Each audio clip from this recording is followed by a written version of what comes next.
Hello Internet, I'm me, and this is My Little Pony Season 2 episode, well, 3 episodes I missed, because I was entirely way too busy. I mean, woo! This came around like the Thanksgiving time, and I, I'm gonna let you guys know now, I have about 3 to 4 jobs.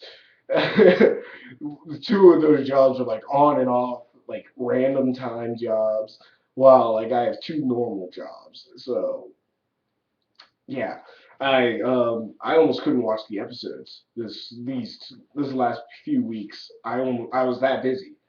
Um, I'll be looking at some very nice paychecks, but for the last few weeks I've been crazy busy, and I have my katana here for some reason. And for those who don't know, this is actually a bag you put over the katana, but I'll unravel it for you so you can see it. But hi Internet, I mean I was very deadly busy, and this is My Little Pony: Friendship is Magic, Season 2. I don't remember the episode numbers because I did not keep up with that. But I shall review all 3 episodes, yes, in a span of 15 minutes. Maybe less. Let's see if I can actually do this. Alright, let's start from the least formality in this episode because, well, I'm trying to rush it out here. And this is 3 episodes. I'm just going to be talking, say what I liked about each episode pretty much, normal plot synopsis, what I liked about the episode, what I thought could have been a bit touched up in this episode, in each episode, and then my score for the episode. That's the format I'm going to do. So first, too many Pinkie Pies. Pinkie Pie is actually being, Pinkie Pie, going around actually having fun with all her friends in Ponyville, aka everyone. So she actually starts to have so much fun around with all her friends that she realizes that she can't have fun with all her friends all the time because she can't be everywhere at once. And she finds a mystic lake that actually duplicates a certain pony every time you chant a nursery rhyme, pretty much. And Pinkie Pie actually does this, copies herself into 2 become 4 become 8, and then 8 becomes 16, and so on and so forth, until we get an army of Pinkie Pies that keep multiplying. And for once, this was actually pretty cool because Twilight Sparkle actually doesn't know anything about this duplicating lake, so she has to go do research on the duplicating lake and then figure out a way to get rid of all the Pinkie Pies because they are wreaking havoc everywhere because they are literally just chanting the word fun, fun, fun, fun, fun, all the time because they want to have fun. So, so afterwards, Twilight Sparkle has all the Pinkie Pies rounded up together, and through a big series of, well, watching paint dry, Twilight Sparkle actually eliminates all the copies until the final Pinkie Pie is left who doesn't want to have fun but wants her friends back because she realizes that having all these copies around and trying to have all their friends was actually creating too much trouble. Now, what I liked about this episode was actually Pinkie Pie, and not for the reason you think. Most people would think, oh, this is a Pinkie Pie episode, it's so funny, it's so fun, and it is, but this episode really shines in the part where Pinkie Pie actually is showing a lot of character development and showing that she actually knows that she does get annoying, that her randomness isn't always the most helpful thing in a situation, and that she actually becomes depressed that she's actually gotten everybody into this giant mess, and she doesn't even know anymore that if she's the real Pinkie Pie or not, so she can't even help solve the problem. And this was a great leap in character. This character growth is actually very great to have. From one of my complaints for the 1 hour special was that Pinkie Pie was becoming a clown. And somebody who's a clown isn't because they're funny or they're random. It's because they're funny and random with no rhyme or reason just to do it. And this episode gave me a lot of faith in the writers for saying, no, the character would finally realize, yeah, I gotta shape up and actually try to help my friends as much as I can for even starting trouble. And I love that about this episode. what I thought could have been tightened up. If you're annoyed by Pinkie Pie, dear God, this episode's not for you. But honestly, other than that, there are a few little tweaks here and there that could have been done in the dialogue, and of course with some of the stuff like Rainbow Dash animation where she doesn't have her wings for a second while she's sitting in a lawn chair. But those are small things. Those are small potatoes. But overall, this episode is a good nine. Good nine, 8 out of 10. Wax and wane that for people's tolerance of Pinkie Pie. Like, if you thought you liked Pinkie Pie, but you didn't think she was great, and then she got really annoying in this episode, you might want to etch this down to about an 8 out of 10 or a 7 out of 10. Because seeing this character growth in a character who's supposedly just the clown is actually very good. I love that. So, that's why I give it a 9 out of 10, because I don't get annoyed. Not that easily. Not that easily. Jar Jar Binks is still working on my nerves, but, not that easily.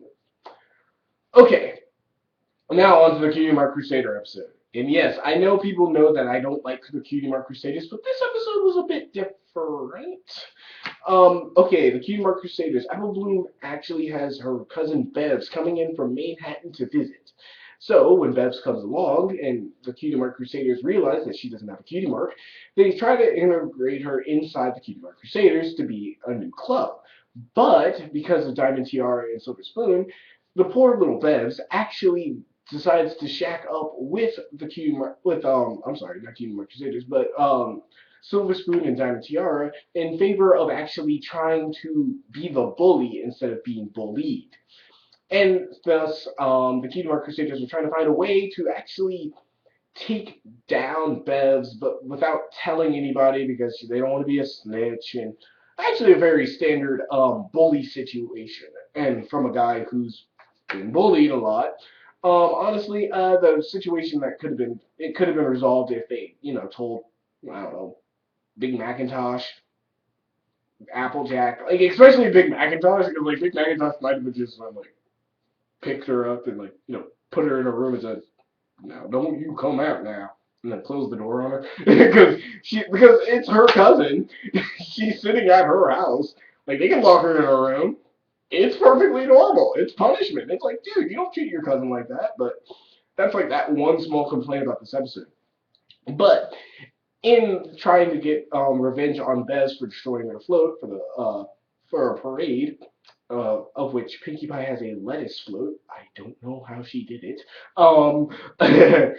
Bevs takes one of the floats that is booby trapped by the Cutie Mark Crusaders when they finally realize that Bevs is actually just acting out from trying not to be bullied.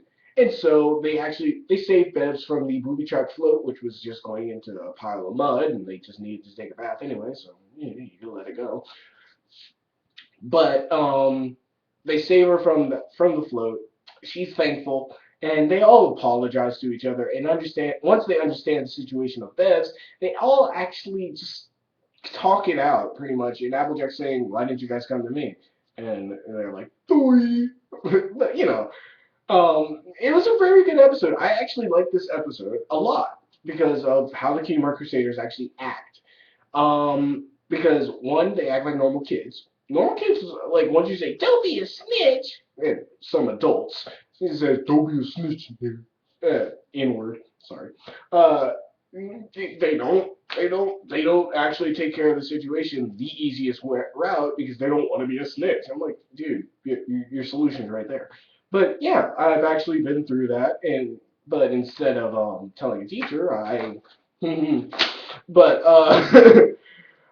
yeah, the Cutie Mark Crusader. This Cutie Mark Crusaders episode is pretty good. The only complaint I probably do have, two complaints, is maybe the song, not because it's bad, but because it goes a bit too long.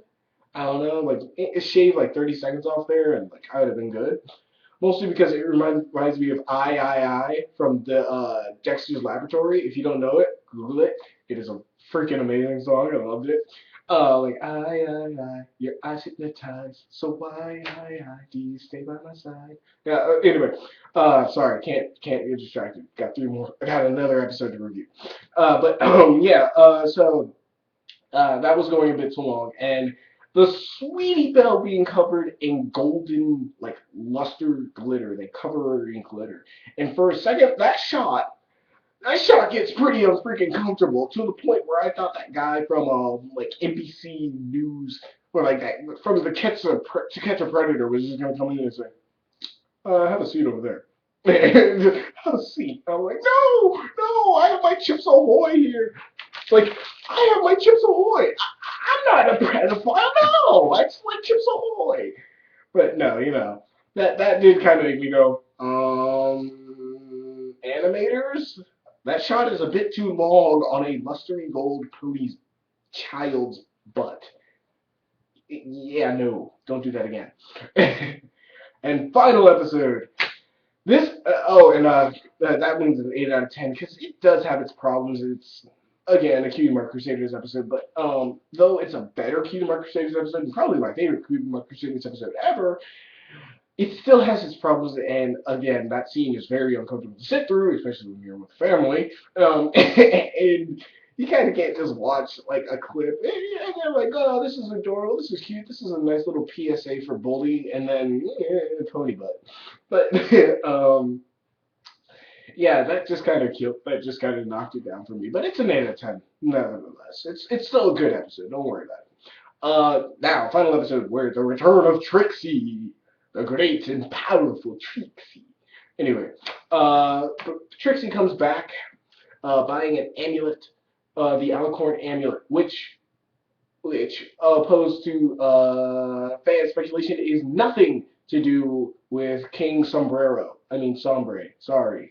Um, so she comes back as this powerful new being with magic, and comes back and decides to take on Twilight Sparkle in a magic contest to pretty much say, you, hey there, partner, there's only room in town for this one unicorn with unimaginable powerful magic. Draw! And, pretty much they draw. They go against each other, and Trixie wins by using an age spell on both Snips and Snails, turning one very young, one very old. And since Twilight Sparkle can't use that kind of magic because it's way too freaking powerful, could have fooled me, Twilight Sparkle is exiled from Ponyville. And then she goes over to Sakura, has a Star Wars Yoda test training, and comes back, tricks Trixie into actually letting her back in, taking her on again, and tricking Trixie to taking off the amulet, but then actually forgiving Trixie as because she was actually corrupted by the amulet, and it wasn't really her fault. I really, really wish I could cover this episode more because there's a lot I like in here. There are really good Fluttershy jokes. There are really good Rarity jokes. There are really good Pinkie Pie jokes. There are really good Rainbow Dash jokes. This episode was great. Okay, my brother is a hardhead. And from these last episodes, especially from the two-parter, I was nice on the two-parter, okay, guys?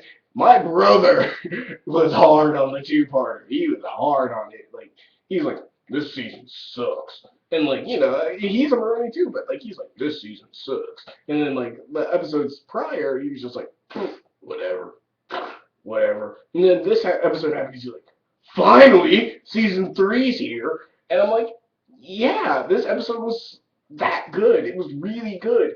To a point where I think you could have actually split this up into a two-parter episode, and this could have been our 1 hour special. And I could see how you could stretch it out to a 2 hour special. Stretch out the montage of Sakura training Twilight. Go into a bit more of how Sakura can use magic without being a unicorn. Watch Trixie, fuck with people a bit more because she can, and show a little bit more of the corruption. Show a bit more with Fluttershy. She was very Fluttershy. It was so cute in this episode. This episode was hilarious. It was good. It was smart. It was well written. The animation, of course, was great.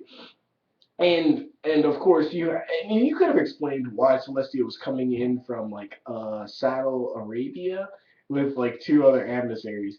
But needless to say, like you could have stretched this out to an hour special and it would have worked. But needless to say, this is a 10 out of 10. So until next time, y'all, Peace.